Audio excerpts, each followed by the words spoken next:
Hi, I'm Drew Klaber with Mitutoyo America Corporation. I'm here with Jeremy Banks. Jeremy is our National Data Management Sales Specialist. Today we're doing a little MeasureLink Q&A session. So Jeremy, one of the questions I get frequently from customers is in regards to DAQ sources. Different kinds that are available, wired, wireless, grabbing data from other stations, even down to the point of what does DAQ stand for? Well, Drew, that's a great question. When it comes to DAQ sources, it basically breaks down into a few different types. There's going to be USB, serial, text, and DDE. Okay. Okay, so to start out simply, let's take a look at this USB input tool hooked up to this Digimatic caliper. So this is all one piece, so you go directly from the tool. There's no interface box required for this? No, it's a one-piece cable. It's a Digimatic connection on one end, and it's USB on the other. So you just plug it into your gauge, making sure that you pick the right port type, and then you plug this into a USB port on your computer. Okay, so what about drivers, any special software or anything? Nope, it's plug and play. Just plug it right in, you're ready to collect data. Oh, great. Now, as far as MeasureLink is concerned, this is a USB interface. So all we do is pick that in the device settings, and I can show you in the software a little bit later. Okay, that'd be great. And all you do is plug it in and collect data. Very good.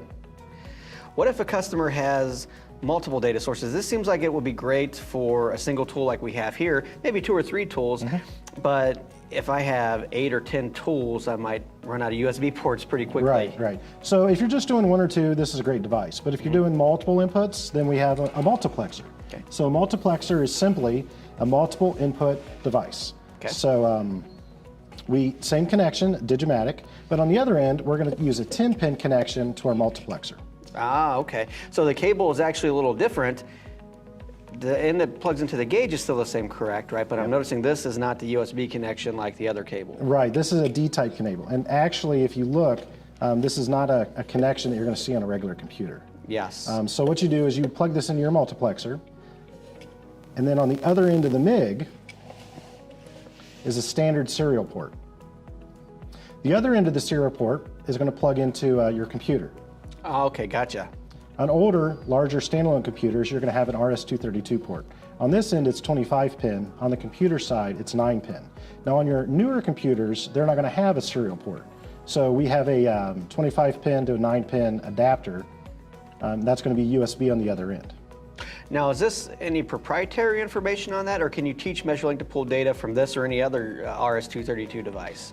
So we could use any third-party device. It could be an older style device that only has serial output, or it could be a modern device that you want to use the serial commands. Maybe you want bidirectional communication, so you want to use a serial connection. Gotcha. Now, inside of the MeasureLink software, it's a little more complicated. You're not just going to say that it's a USB gauge sending data.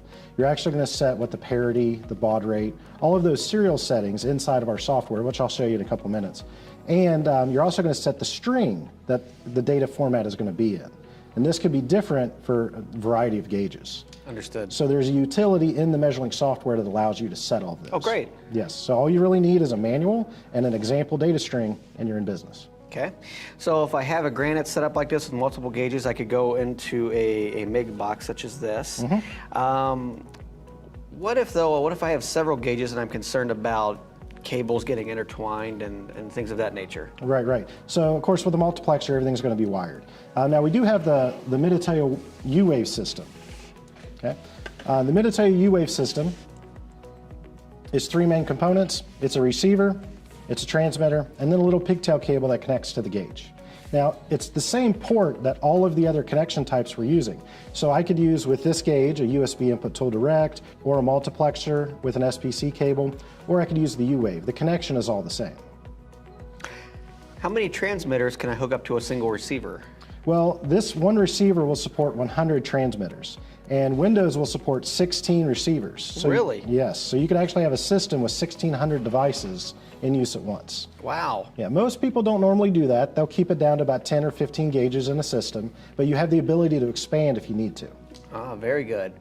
So this is all great if we're pulling data from actual physical measuring tools. Right here I have a micrometer, here an indicator, here a caliper, but not every tool in the lab has a Digimatic output port, or maybe has a number on it. Maybe it's coming from another software. Maybe it's a CMM software or vision software.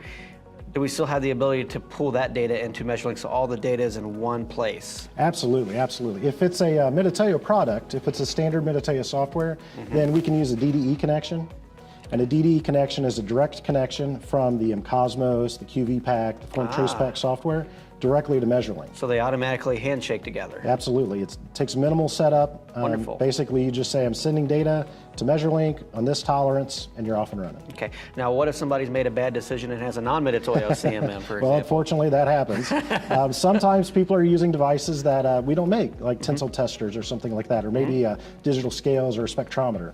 So most measuring devices have a way to digitally output the data. So they'll output a text file or an output file, an ASCII file. This file will have the data in a repeatable format. So we have a function called import templates. And what we can do is set up a template inside of the MeasurLink software that would then parse the data coming through the text file. So every time the data is output from the gauge, we'll import it into MeasurLink.